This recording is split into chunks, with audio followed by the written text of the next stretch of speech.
In this video, I'm going to show you guys how I got a 91 on the ATI TEAS my very first try without spending hundreds of dollars on exam materials. If you're interested, please keep watching.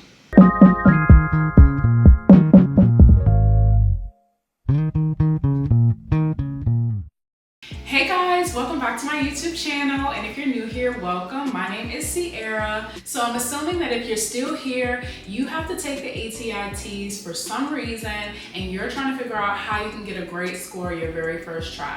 While it did take a lot of time, effort, and dedication, I do want to share with you all the tips and tricks that I discovered along the way while I was studying for the TEAS that helped me save money, time, and my sanity. So let's hop right on into the video. So the reason I needed to take the ATI TEAS was because I was applying to a diagnostic medical sonography program in my area, and I needed to get a certain score in order to be accepted into that program. So by the time I figured out that's what I wanted to do, I had a whole 9 months to prepare for the test and get everything ready to apply. So do you think I made the responsible decision and used that 9 months wisely to study for the test? Absolutely not. I started fake studying about 3 months before. That's like lackadaisical, just watching some videos, not really giving any effort. And then I really went full gear about a month before I planned to take the test. But I did take a few small steps that I really think contributed to my success. So my very first tip is to just understand how exactly the TEAS works. You want to know all of the subjects that you have to study. You want to know how many questions are on each section and how much time you have to answer each question. You can watch videos on YouTube to learn more about the ATI TEAS, or if you're already enrolled in school, I know a lot of schools have like open sessions where you can speak live with a group of people to ask questions to a professional who knows all about the ATI TEAS. That's what I did at my school. I attended a live session and I got a lot of valuable information that I really feel like helped me in a way that made me study more efficiently. And what I mean by that is knowing exactly how the test is set up is definitely going to help you with time management. So when I first started studying, I focused more on the math because that's not my strongest subject. So I was able to get the questions correct, but I wasn't doing it fast enough so that I could be successful to finish the test on time. So during my time studying, not only did I try to practice learning how to do the problems, but I also practiced how to learn to do the problems quickly. Another example is when I started practicing the reading sections, I was getting a lot of questions wrong because I was rushing through the text and not reading clearly when I actually had plenty of time to read clearly and understand the questions so that I chose the correct answers. So knowing those small details about the test can definitely help raise your score significantly. Next, you want to introduce yourself to the study material as soon as possible. Like as soon as you know you need to take the ATI TEAS, you should be watching videos on what to expect is going to be on the test. So the first thing I recommend doing is going on YouTube and searching each subject, math, reading, English, and science, and just listening to all of the things that you can expect to be on the test. Obviously, things are going to change year by year. Everybody's test is different, so you have to know all of that information to make sure that you're prepared.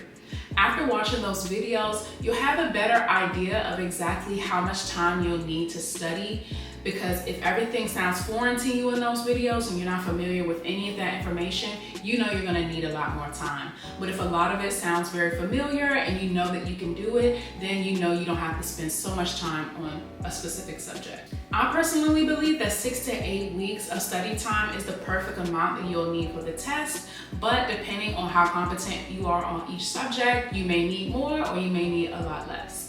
This is also important for those people who don't have a lot of time to study, so you know exactly which subjects you should focus on the most and what areas you should look at if you're not as familiar. For me, the section I felt like I needed the most practice in was math, and I spent the most of my time studying for it, and I actually ended up getting the highest score in the math section.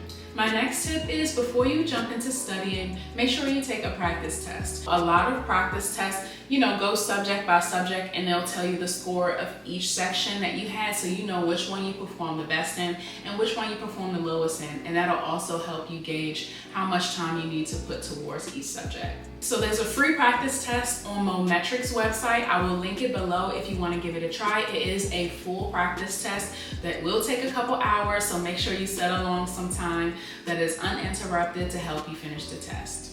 So next I want to talk about how to study and what exactly you're going to need in order to be successful. So I personally recommend starting off with the practice book.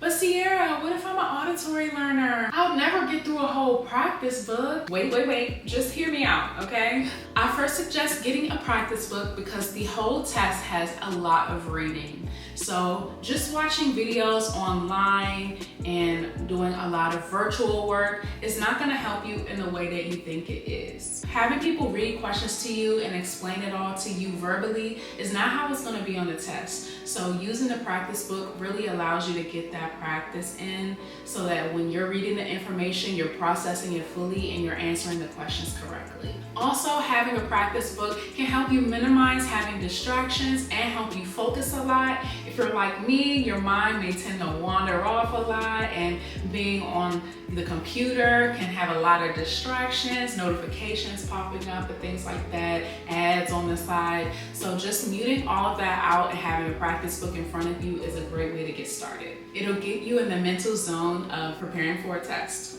You can find some affordable practice books on Amazon for around $30. These are some of the brands I recommend, but always make sure you read the reviews before you purchase a book online. Also, you never want to buy the older versions of ATI TEAS tests because they're constantly updating it, and you always want to make sure that you're studying in the right way and the correct information is going to be on the test. So when I first got the practice book, I skipped to the questions that came right after each chapter. If I got all the questions correct, then I moved on to the next chapter. If I got any questions wrong, then I would go back and read the material and look for more practice questions in that area on the internet. I did it this way so I can get through the practice book a lot quicker, yet also obtaining all of the information that I needed to do so. Once I felt confident enough on the subject, I would go and complete the full subject test at the end, and whatever questions I got wrong, I would review them with extra questions from the internet. Never skip a section just because you think that you already know the material. You would really be surprised what little mistakes you can make that can make your questions go wrong. If you really don't have a lot of time to study before taking the test, you can skip the practice book method. After completing the book, I decided to get a study program. Knowing the test cost over $100, it didn't make any sense for me to spend more than that on study materials. So I searched all over the internet looking for what the cheapest study materials would be that would give me the most bang for my buck, and where I landed was Nurse Hub. Now, this is not a sponsored post. I found Nurse Hub organically, and I paid Nurse Hub with my own money in order to get the study materials for the test. Now, what I liked about Nurse Hub is that they had a free diagnostic test for each subject that was open to anybody without purchasing the program. So it came with about 40 hours of study material, 125 quizzes, and 25 practice tests, which is a crazy amount of information. It's also different because it's based on a subscription. So for $30 a month, you get access to all of that information. But if you have more than a month to practice, you could get 3 months for $60, so it's like $20 a month, which I think is a really great deal.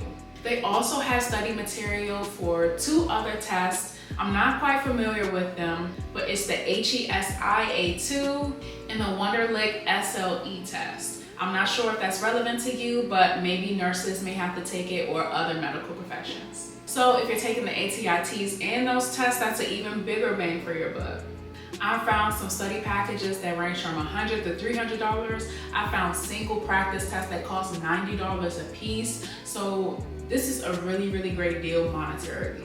So I only purchased it for a month's time, so my grand total was about $60 on materials, $30 for the practice book, and $30 for 1 month of Nurse Hub. So just a few pros and cons about Nurse Hub, because I do want to give my honest opinion of it.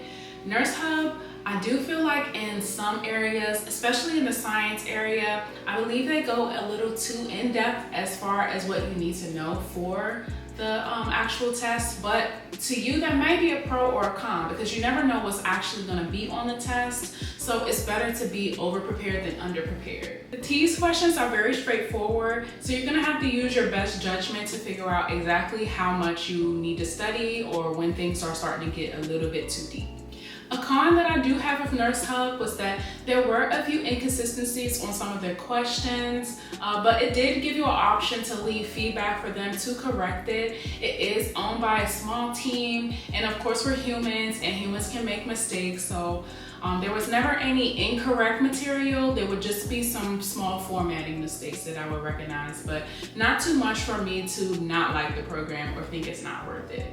Also, a bonus with Nurse Hub is that they give you a money-back guarantee. If you complete all of the practice tests and you still don't pass the ATI TEAS to whatever your program of choice their requirements are, they'll give you a refund on your test, and they'll pay for a new test for you to take. So that's a very great way to, have assurance that the information that you're getting is gonna help you actually get a great score on the test. During the week, I studied about 3 to 4 times. Each day that I worked, I would study after for about 2 to 3 hours. On days where I didn't work, I would study for about the same amount of time, but I would do it once or twice a day. I would usually spend days to focus just on one subject, but if I felt like I was getting tired of doing something, I would switch to another subject or just stop studying completely. Studying really takes a mix of discipline and self-realization. Obviously, you want to have the discipline to actually make sure you're putting in enough time to get a good score, but you also want to be able to check in with yourself and know when you need a mental break and know when it's time to just take it and call it quits for a day. I actually like to take a lot of breaks while I was studying. This way it'll help me kind of forget the material a little bit, and then when I would go back to review it, it'll help push that material deeper into my long-term memory rather than it just being in the short term. I use Quizlet a lot to help me reinforce, different parts of the body and anatomy that you need to know. And also I used it to help me remember math formulas. I do recommend scheduling your test date in advance. That way you have a goal to work up to. If you keep procrastinating and putting it off and off and off, you'll just have less time to study at the end. So if you set a date and you make it a goal, you're gonna make sure you get it done, and you don't have to keep, telling yourself you're gonna do it or putting it off till later. ATI does let you change the test as long as you do it within a certain amount of time periods. There are also lots of different ways you can take the test. You can go to a proctor or you can take it at home. I personally took it at home, and that was a pretty good experience. My last tip is that you don't want to schedule your test too far out because you do want to give yourself at least a 2-week grace period to study again if you get a score that is not satisfactory. ATI does show you your score right after you're done the test, and they let you download a PDF of their study guide after to help you if you need to study for an additional 2 weeks. So that is pretty much everything that I had today. These are just small steps that I took to help boost my score. I was so excited when I first saw that score. It was very nerve-wracking. You obviously don't know if you got the question right or not all the way until you get up to the end. So I was so excited. The amount of studying you do for each subject is really going to correlate with your score. So I studied the most in the math section, and never in a million years would I thought that would have been my best subject. I got my whole degree in biology, and science wasn't my best subject. Writing was my worst subject because I studied the least in it. I barely studied for the writing. I mostly studied for science, reading, and math, and those were my best. And writing could have been better. I'm really bad at grammar, and obviously I need to go back and learn all of that stuff because text culture is Twitter, all of this, no. I need to learn how to write again. Even if you do feel like you're comfortable with the content material, it might be worth just going through some practice questions just so you know exactly how ATI wants you to answer their questions specifically. I know different teachers have different ways of teaching you things, but ATI has a one straight line of what you need to follow in order to get questions right. So I highly recommend doing practice tests as much as possible. Please subscribe to my channel. I am going to be sharing more about my experience in diagnostic medical sonography school. I'm so excited. That's what I'm going to be up to for the next 2 years. So I'm definitely going to have some day in the lives and things like that. So if you're interested, please subscribe to my channel, or if you'd like to see any travel, beauty, and lifestyle content, I do that as well. If you found this video helpful at all, please leave a thumbs up. I want to thank you so much for watching my video today, and I hope to see you in the next one. Bye.